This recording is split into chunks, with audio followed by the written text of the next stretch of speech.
Summertime production, summertime fine. She got a pretty mind, a Howard alumni. Here to talk about what's going on and why throughout every season, winter, fall, summertime.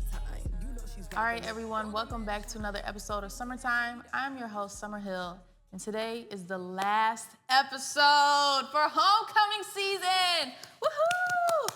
Today, for this episode, for the final episode, I'm sitting down with my dog, who I have watched grow over the past 10 years, pretty much. Over the past 10 years, he started Legacy History Pride. It is a brand that highlights and uplifts and supports HBCUs. Shout out to Tahir. Welcome, Tahir. How are you feeling today? I'm feeling good. It's been a long day, but save the best thing for last. So. Oh, period. Yeah. I love that. Happy homecoming season. Happy homecoming. Wow, Howard, what a time.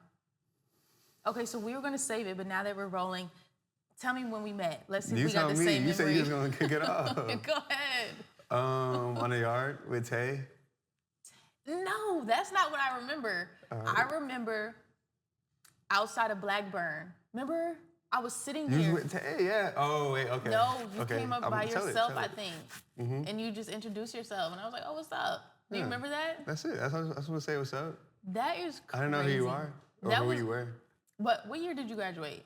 2021. Okay, so you were 2 years younger than me. Yeah, so I you looked at me like I was a kid, like I was like Howard Middle School.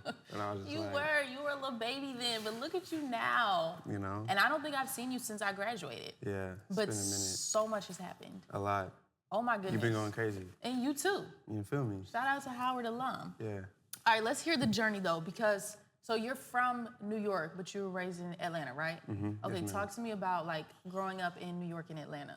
Yeah, so the story really starts with my grandfather. He came here as an immigrant from Trinidad and Tobago, and he was a cobbler. So he was making shoes and repairing shoes out of a shoe store in Queens. And when my dad got older, they acquired the first Black-owned Nike account in the United States.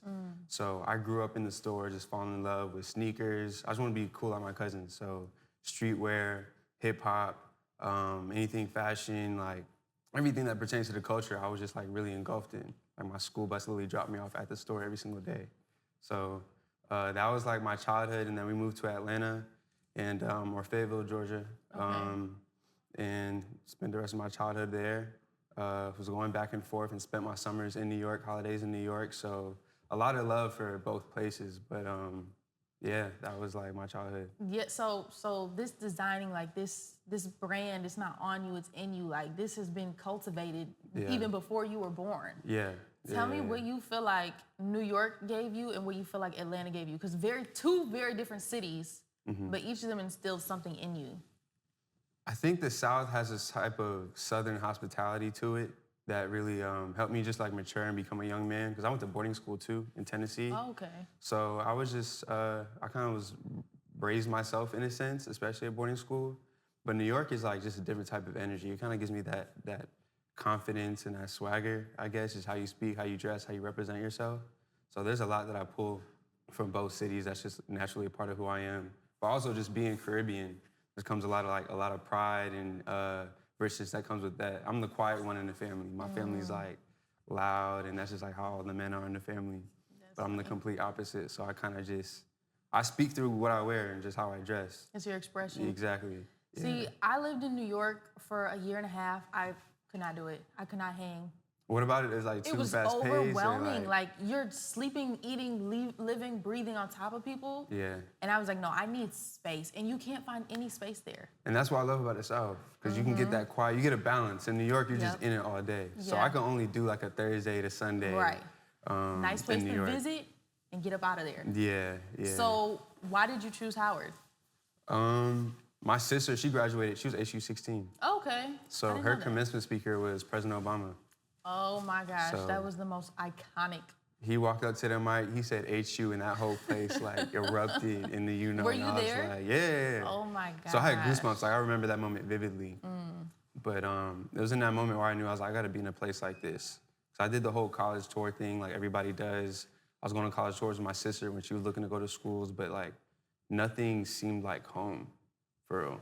It just felt right. Howard just felt like just such a safe environment, inviting environment from the faculty, students, her friends, like people just like looking after you, and it's like you can meet them one time and they treat you like family. Yeah. So to be in that environment was everything for me. It really does Yeah. feel like a big family reunion. That's why like homecoming stuff is so important to like continue to check in and like be around your people, because it feels so like It's nothing like it. there's It's hard to describe no it. place like it in the world. Yeah. And now since we both graduated, like I'm able to look back and be like, wow, there's really nothing. There's no space like this. Yeah. Ever. I feel like homecoming hits different once you graduate It too. does. It You does. take it for granted when you're on campus because you're in it all the time, but when you come back, it's like a different type of energy. It is. Yeah. What was one of your favorite Howard memories?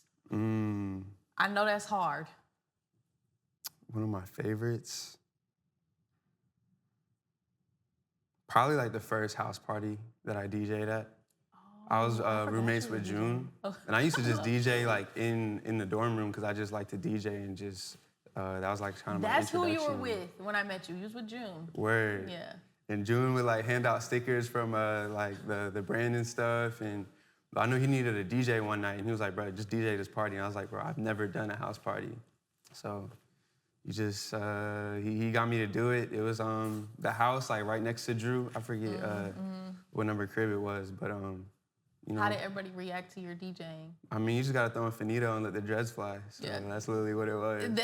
That era, like you could do that easily. Now, I don't know if you can get away with that, but Yeah. that era, that was different. Yeah, that was like culture, like Migos album, and Uzi was popping. So, yeah, that was What the a time. time. That was it What was a crazy. time. Just packed in the house, like just sweating, like just. The house parties used to be so fun. Yeah. Okay, so but I remember when we were at Howard, like you used to be like, "Here's Sommer, I got this hat for you," and it was like tradition or a book bag. I still have them to this day, by the way. You remember the tradition days, Yeah. like Mr. Tradition. Like if you Yeah. know that, like you're really like. Talk to me OG. about that. Where did that come from? So Tradition was my dad's company, Okay. and it was just pretty much the same thing as LHP. It was a collegiate lifestyle brand. He was doing both PWI merch and HBCU merch. And then when I got to Howard, that's when I kind of like was telling him like I want to be a part of the brand. And he always told me, I want you to be bigger than me. Like I don't want you to be a part of the family business and stuff. Like just go to law school, go do something bigger than anything I could have ever done. But I was just persistent enough and just like I started off doing photo shoots on campus. I remember them. So that's why I probably like was trying to talk to you to get you to come model. But Far, you know Far, she was one of the first people that modeled for me. Really? I saw her in the library and I was like, I'm either gonna shoot my shot and be a youngin to shoot my shot on some like business stuff or, you know, the other flip side. And I was like, Either way. let me see what she wanna do. And she's the one that introduced me to Elite, the modeling organization on campus. So that's when like, creatively wise, like I started cooking up with a lot of people on campus. But long story short, I was working with my dad with Tradition and then he retired like my sophomore year. And I was interning at J. Crew at the time and he had called me, he was like, what do you want to do? And I was like, let's start a new company and just dedicate it to HBCUs. So I started that's how that was born. Exactly. So I started the summer after my sophomore year when I was So in New York. what was your vision for it when you had created it at that time? Just make the flyest gear out for HBCUs and tell our story the way I want to share it. I think it's so important for Black creatives, Black entrepreneurs to just control and own our narratives. So to be able to like share our stories through fashion, through something that has been in my entire life. That was a vision for the brand, but also wanting to like impact people through it. So that's why like a portion of our proceeds go directly back to the schools that we partner with. We partner with alumni groups and like fundraise with them. I've been able to give back over like $500,000 worth of scholarships. Wow, Tahir, that is so amazing. Yeah, it's cool like to do it through like what I love. So I'm hoping that I could just also inspire people to do that through whatever their crafts are, whether it's politics, medicine, fashion, whatever it is.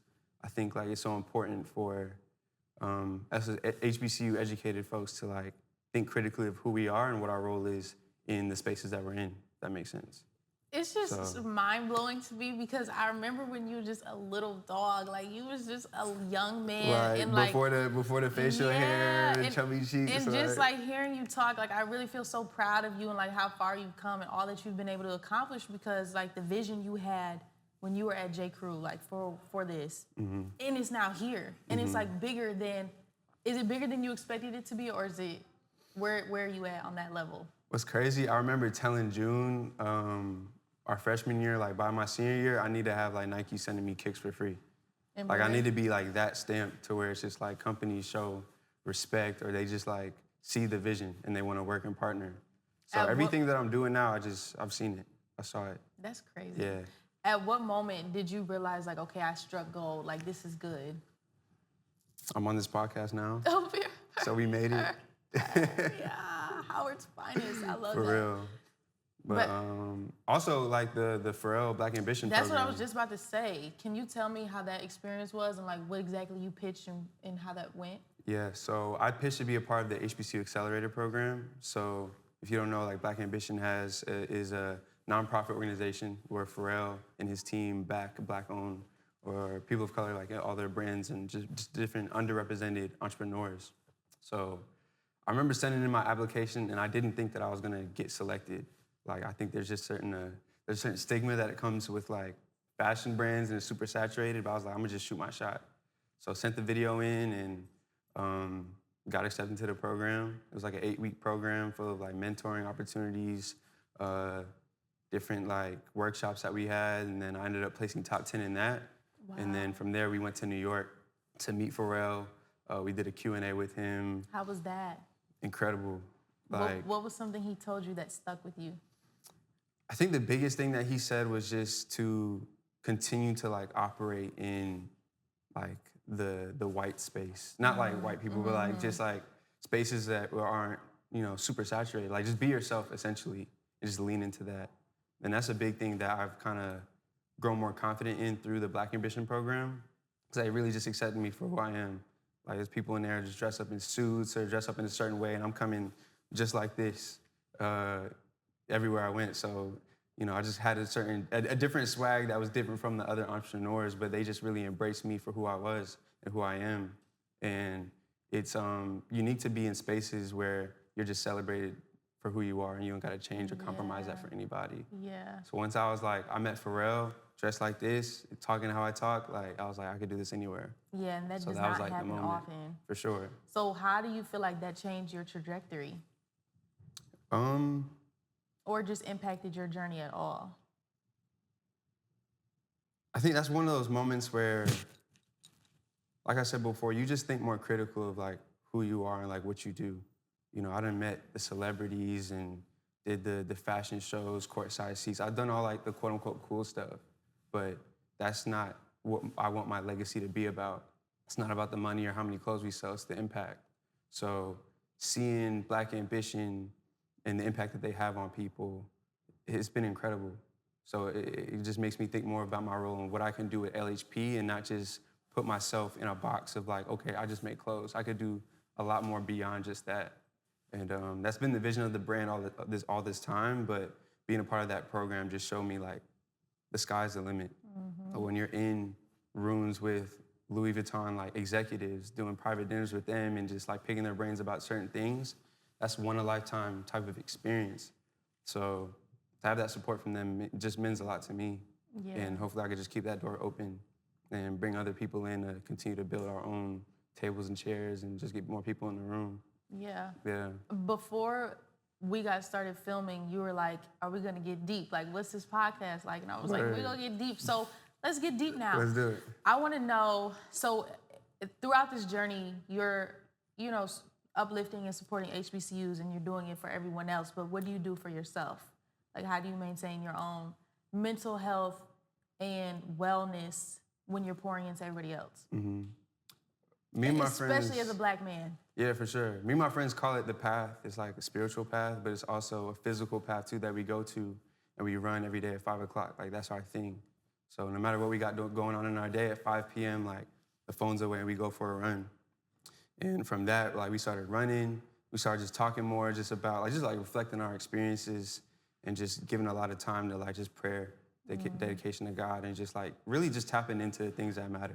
So people keep asking me all the time, like, what am I looking forward to next? And honestly, like, I just want to go see my grandmother in New York.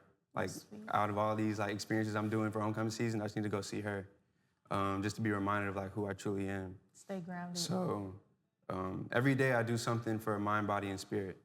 Like no matter where I am. If I could just stretch, if it takes 5 minutes to stretch in the morning, if I could just open up the Bible, pray, if I could journal, doing the little things every single day, they add on, whether that's a good habit or a bad habit. So I just try to do a little bit of good every day and just like let it stack up. So how do you feel? I'm glad you have a group of guy friends that you can like reflect and have conversations with and challenge each other to be better. But how do you feel like that routine that you developed has shaped where you are now? It's been everything, because at Howard, I was definitely not doing that. Like, talk about throwing parties and having a brand and balancing school life. Like, I'm DJing, throwing parties Thursday to Sunday, and then going back to school on Monday. So, and a mix of like, you know, girls, social life, all that. So I wasn't really giving enough time for me. So when I graduated, you could literally see the smoke and steam like coming off of me. Like I was just burnt out. And that's when I realized I gotta like, discipline is like everything. That discipline is like the difference maker between making it and not making it, sinking and swimming. So it was 2021 when I graduated. That's when I started taking things very seriously. Okay. And I changed up the diet. I changed up just like what I do in the morning, not trying to reach to my phone and scroll on Instagram. So I think starting with like a small discipline kind of like leads to other things. So it's been a journey of just like self-care, but now it's like, I would say it's just naturally a part of me now. I'm trying to find different ways to like build upon that as I get older as well. But do you feel like, because I know you partied and stuff in college, and you know there's a time and place for that. Do you ever look back and be like, dang, I maybe could have maximized this time differently? Like, are there any regrets? Nah, no regrets. Okay, Because you gotta like go live and go do it. You gotta get it out so your I'm system. glad, like, exactly. I'm glad like I did it. Even when I was interning in New York, I'd be done with work at like 6 and I'd be outside till like midnight, 1 o'clock, and then wake up at 5 in the morning the next day. And doing that for a whole summer. So that's part of the experience. That's just like part of the journey. Just going out, get your hand dirty, get some scrapes on your knee and stuff. Right. But like you gotta, there's a quote that says you gotta go to know. That's Quincy Jones, I think. So you gotta go do it just to learn and experience, to then use that wisdom and knowledge to your own benefit, you know? Do you feel like because of this discipline that you've created for yourself and that you exercise, that you still experience burnout, or it doesn't happen anymore? It happens, but I could recognize it quicker. Okay. And like my bounce back time is like a lot faster. What does the bounce back process look like? I'll be human and just give myself a day to like close the curtains, turn the phone off, and just like watch TV. Okay. And like be in those thoughts. But I know that I gotta bounce out of that. So like the next morning, I'll just try and just start my day, like just sharp. I just wake up, shower, eat a good breakfast. And if you could just do that in the morning, then let the rest of the day just kind of like, you know, unfold.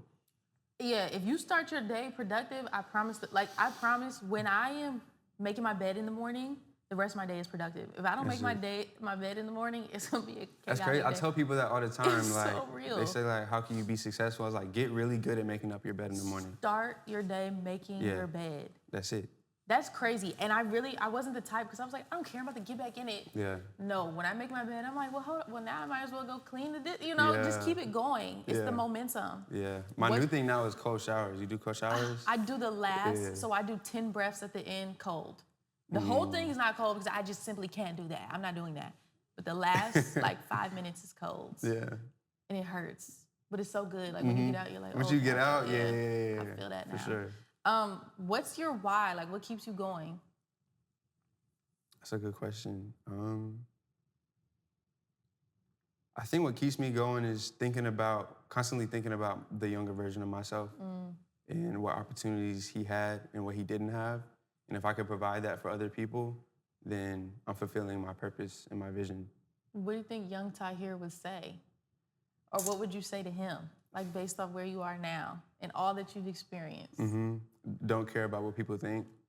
Do you feel like you cared about what people thought back then? To an extent, yeah.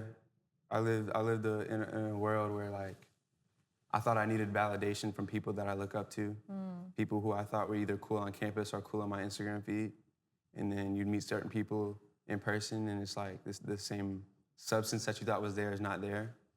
And whole time they looking up to you about what you got going on. Yeah. So for me, it's just like, just don't care about what people think. Just like do you. Isn't it so disappointing when like you think you're looking up to somebody and then you meet them, you're like, actually your soul is like, it doesn't feel fulfilling at all. Yeah, I'm big on like energy. Like back to the Pharrell thing, like I'm not really, what's the word? Like You don't get starstruck? Yeah, I don't get starstruck by a lot of people, but meeting him, it's like you could tell he's really, what he's speaking, he's really doing the work too. And that's what I really like picked up on meeting him and talking to him and stuff.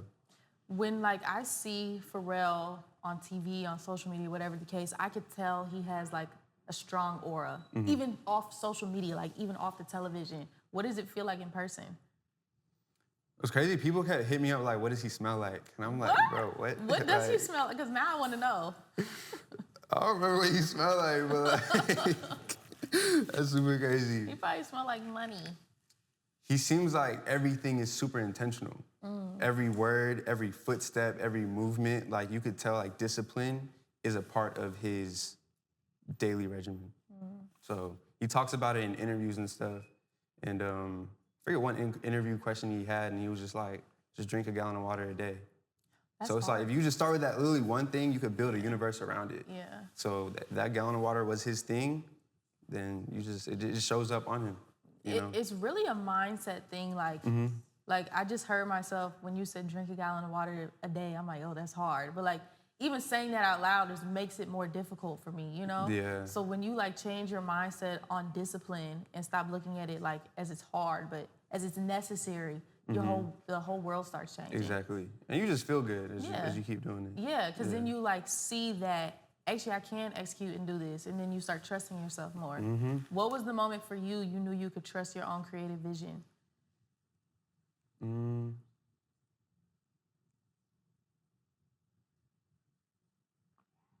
That's a good one. I have so many moments.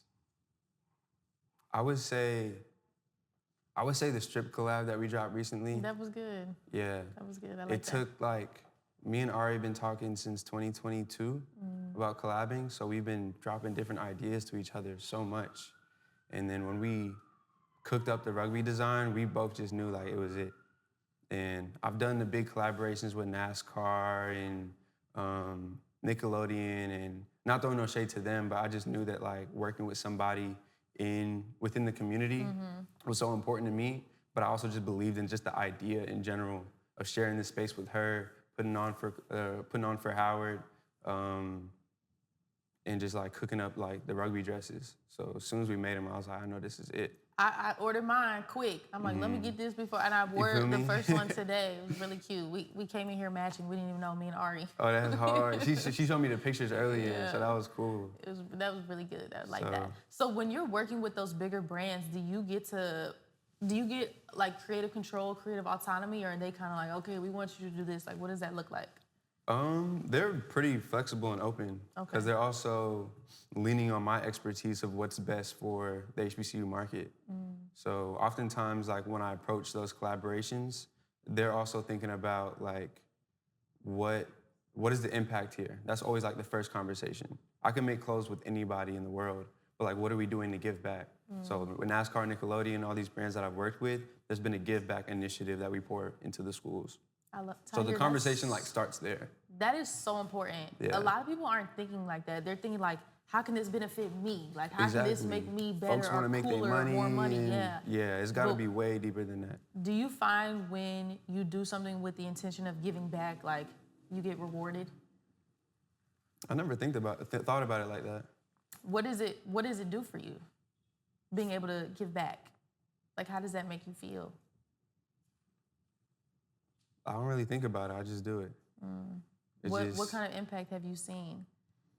Going back on campus and when people you don't know walk up to you and they're like, I go to this school because of you, because I saw your merch online, that hits differently. That's crazy. That hits differently, for sure. That's crazy. I love that. So it's like running a brand online is different because like I don't really get to feel that connection until I go to homecomings or pop up on campus. But when I do, the love is so crazy. I bet. So, like I said, I'm an introvert, but like meeting people at the bookstore today was like everything. Like I feel so What full. were they saying to you? They were just like loving the collab and just loving the new drops and stuff. But some people just want to say hi. Some people really like, they just want to shake your hand. That's crazy. And that's like so cool. It's like, I don't know any of y'all for real. But the fact that like I've had an impact in your life in that way is like beautiful. Yeah. I was just thinking back to, I asked you what was your why, and you said it was, your younger self, but like, I also think about like your grandfather and how proud he must be of you and all that you've been able to create because of the decisions he made and the things that were within him. Yeah. That's crazy. Yeah, my family's a big part of my why. What do they say to you? Like, what do they think about all you've been able to do? They're proud for sure. They're my biggest critics for sure too, but they're definitely proud. So to think that like my grandfather came here to this country with absolutely nothing, was able to build what he built, my dad built what he built, and then I'm doing my thing now as a third generation entrepreneur in the family. You don't see a lot of stories like that within the Black community. Yeah. So to share that legacy and to continue that legacy means a lot, and it's definitely part of my why. I'm about to be an uncle in March. Aww. So when my sister broke the news to me, I just felt like a totally different, like, I gotta get on my, like, I don't know. I gotta up it. No, I'm telling you. Because we got somebody else in the family coming. Being an auntie, for me, I'm telling you, my whole purpose changed. I'm like, wow, I want you guys to be able to eat off the decisions I'm making. For sure. Do you want to have kids one day? Hopefully. Okay, so what do you want to leave them? What does that legacy look like for them? Everything, options, opportunity, resources, to just have like, that's true freedom, to where we don't have to stress about the next bill being paid or anything like that. I don't want them to be privileged, but I want them to be very cognizant of who they are and where we've come from. But the certain stresses that my grandfather had or my parents had or that I have now, I don't want them to have that. Yeah. And I need them to continue that legacy and continue the meaning of what that is and what that means to the community. Oh my God, this is so crazy. Yeah, you talking about kids, I gotta get a girl first, so we gonna start. Yeah, work in progress. How is dating for you? It's hard, because I just live this is the first time I've asked this on an interview, which is so crazy. You got the folks want to know, I'm sure. Yeah, for sure. It's hard because I just live a very like fast-paced lifestyle. And disciplined lifestyle, and things come up.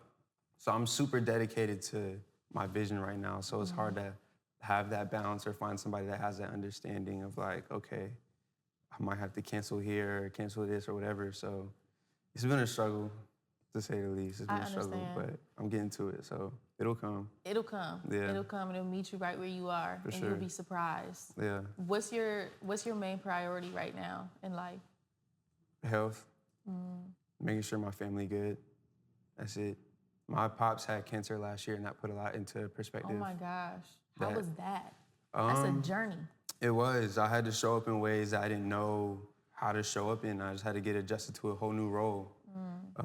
Showing up for my mom and just being like the true like man of the house. Like whenever my dad was traveling as a kid, he always said, "You're like be the man of the house, protect the women of the house." Because I have a sister, so protect the women of the house. So as a kid, I didn't know what that meant at 6 years old. I'm like, what is this guy talking about? But you're getting older, you realize what that means to be the man of the family, man of the household, and just being a leader. So that definitely forced me to like just step up, and I just saw my dad in a very vulnerable light, which at first I thought it was hurting our relationship, but it was for the better too. Why did it feel like it was hurting it? Because I had to see my dad as just like a human and not as a superhero anymore that had everything figured out and had the answers to everything, where he was dealing with something where he didn't necessarily have the answers. So instead of being a son, I had to be a best friend. I had to be somebody that he could just vent to. And man to man. Exactly. And me not sit here and take it personal. Like I just got to know that, all right, he just got to get this out, and I'm just let it get it out and not take it personal, keep it pushing. I think that's the turning point of becoming an adult. Well, at least it was for me when I stopped looking at I'm always gonna look at them as my parents, but like I started to realize, oh, yes, you all are my parents, but you all are people too. And I have to realize that you are here on this earth for the first time as well, going through this journey for the first time. Like, and seeing them as people really changed my relationship with them and my perspective of like parenthood. That's crazy. Is he better now, your father? Yeah, he's healthy. He's back on his feet. He's a part of the business too. Both of my parents are. I love that. What do they do? Cool. So my mom works on like finance. She keeps everything in order, not gonna lie. When it comes to the business stuff, she be on it. I love that. My dad helps me a lot with the manufacturing side, customer service. We just got a warehouse, so he manages that, making sure everything is in order. So they give me the space and freedom to just go be creative and go explore and go travel, go do different things. So it's like a well-balanced, but definitely grateful to like have both my parents in my life and also to work with them on the business. You know? I love that. What do you do to remain creative? Because, you know, sometimes I feel like not burnt out, but I'm like, you know, when you get trapped, like I can't think of anything creative right now. What do you do? Because I go to the beach. I gotta find a beach. I gotta put my feet in that sand. I gotta baptize myself in that water, and then things start flowing. What do you do? I step into spaces that I don't think I'm gonna find the creativity. Okay, like what? So, like one time I went to the movies to go watch like the Super Mario Bros. Okay. And I found like inspiration within the intro of the movie. So like the creativity really be in places that you never thought like I'd find whatever I needed here. I like that one. That's good. That's like, yeah, that's my thing. I like that one a lot. Tahir, I'm over here like getting emotional. Like this is so crazy. Nah, this is insane. It really, I'm telling you, it's so full circle because I remember Mr. Tradition and like seeing you here today, grown up, grown man, wise, and all the things that you've been able to accomplish. I'm so proud of you. Thank you. That's and I'm love. so glad that you were able to sit here with me and talk today. Yes, ma'am. And we gotta run it back, like 5 years from now. Yeah. Let's do it. There's a lot again. we talked about today, so there's like a lot of follow-up that needs to be done. But I appreciate you having me. Yeah, of And shout out to you. I gotta give you your flowers on camera, because you're doing the thing. Thank you. You're doing the thing. So We I'm proud working of you. hard. You feel me? We working hard. Oh, this was such a good final episode. I really appreciate you. Love. Summertime.